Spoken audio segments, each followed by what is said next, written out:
Hari Pendidikan Nasional yang jatuh setiap tanggal 2 Mei menjadi momentum dan memegang peranan penting terhadap kemajuan pendidikan di Indonesia. Karena dengan memperingati Hari Pendidikan ini, banyak harapan yang diinginkan oleh para guru yang bertindak sebagai pahlawan pendidikan, adanya peningkatan kualitas pendidikan serta kesejahteraan. Zulkifli, Kepala SMK Negeri 5, mengungkapkan untuk meningkatkan kualitas pendidikan, setidaknya dimulai dari peningkatan kesejahteraan guru, agar para pendidik ini dapat termotivasi untuk mengajar sesuai dengan kualitas pendidikan yang diinginkan.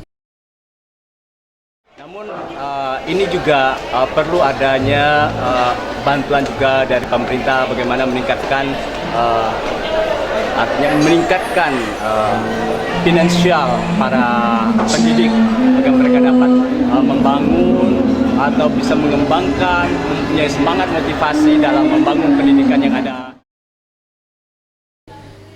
Menanggapi hal tersebut, Widodo, Kepala Dinas Pendidikan Sumsel, mengatakan, saat ini fasilitas pendidikan di Sumsel belum cukup merata, karena masih banyak ditemukan di sejumlah daerah di wilayah Sumsel, sekolah yang masih belum layak untuk proses belajar mengajar. Ditambah dengan fasilitas penunjang lainnya seperti ruang belajar dan komputer, yang belum seluruh sekolah dapat memenuhinya. Hal ini menjadi perhatian serius Dinas Pendidikan Sumsel untuk segera melakukan pembenahan dan mengatasi permasalahan tersebut. Masih banyak kurang. Contohnya SMA itu 40% diantaranya belum UNBK, itu juga PR kita. Kemudian sejumlah sekolah belum, sejumlah daerah belum, sejumlah wilayah ya ada yang belum terakses oleh sekolah. Sehingga kita akan tambah sekolah baru, ruang kelas baru, mobilan, alat pendidikan dan seterusnya. Tapi karena saat ini sedang kondisi seperti ini, kita harapkan pada tahun depan kita baru bisa.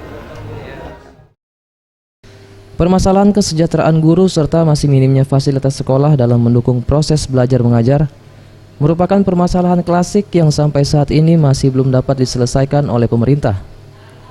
Menurut Soherman, pengamat pendidikan Sumsel, mengatakan, untuk mengatasi permasalahan tersebut, semua pihak harus terlibat, terutama Dinas Pendidikan yang dapat menggandeng instansi lain untuk mencukupi anggaran pendidikan terkait gaji guru, serta adanya pengangkatan guru honorer.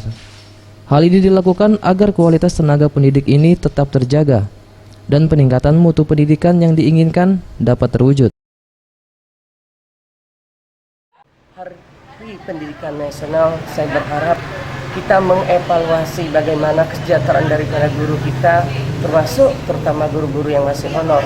Anggaran pendidikan masalah pembayaran daripada guru honor itu tentunya harus ada evaluasi bagi pemerintahan daerah, terutama bagi bupati yang berada di kabupaten, termasuk wali kota yang berada di kota. Nah, ini akan menjadi evaluasi bagaimana peningkatan kesejahteraan daripada guru. Farel Wisatria, Sriwijaya TV.